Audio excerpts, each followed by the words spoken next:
I have worked on a number of films where the visual effects supervisor is an equal collaborator. It's been a joy to work with people who at that level of expertise, who can really help the cinematography. They're almost like fellow cinematographers. My first sort of big experience of that degree of collaboration came on Marvel's The Avengers, the first one. And the visual effects supervisor was called Yannick, and I learnt so much from him. I really didn't know that much. I'd worked on a couple of smaller VFX films, but this one, obviously central to it was VFX.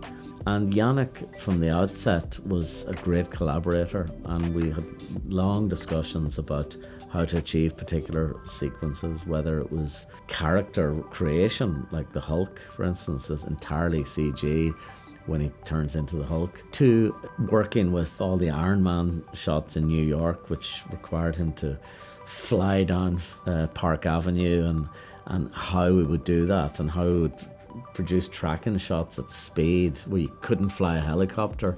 So the use of stills, I was going back to my old stills background. Yannick's team were gathering images to tile environments and then create like a moving cinematic space within that. And then it's built in the computer, this environment that you can create motion blur and use that to wrap around buildings and create a moving cinematic image. And some interesting things came out of that. I remember somebody was working on those stills said that when they were analysing the images, on one of the stills they saw somebody vacuuming completely naked in one of the apartments. So you do encounter little surprises, little Easter eggs. I worked very closely with Joss on it. Joss wanted to create something that wasn't Marvel-esque, if you like. He wanted a sense of veracity. He wanted a more naturalistic approach to the lighting and photography. I know that subsequently those Marvel films have taken on a more pronounced look, if you like, a more sort of super enhanced, tuned up look with contrast, with colour, with certainly a darker approach that could be recognised as more comic book.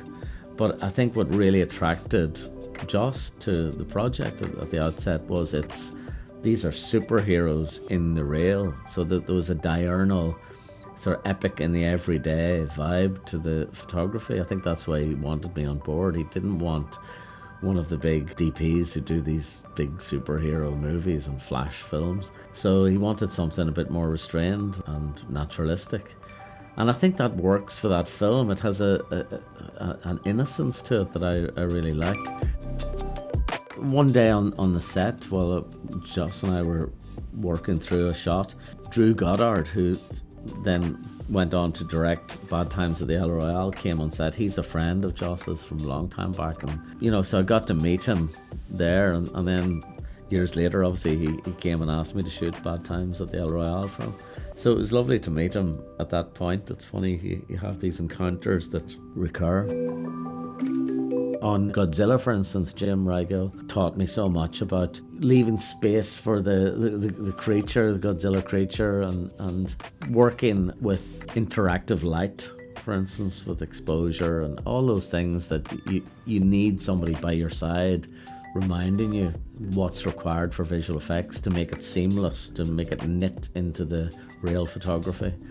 That's really interesting to witness again. Somebody thinking about light alongside you, just so that the visual effects don't leap out at you as a superimposed image.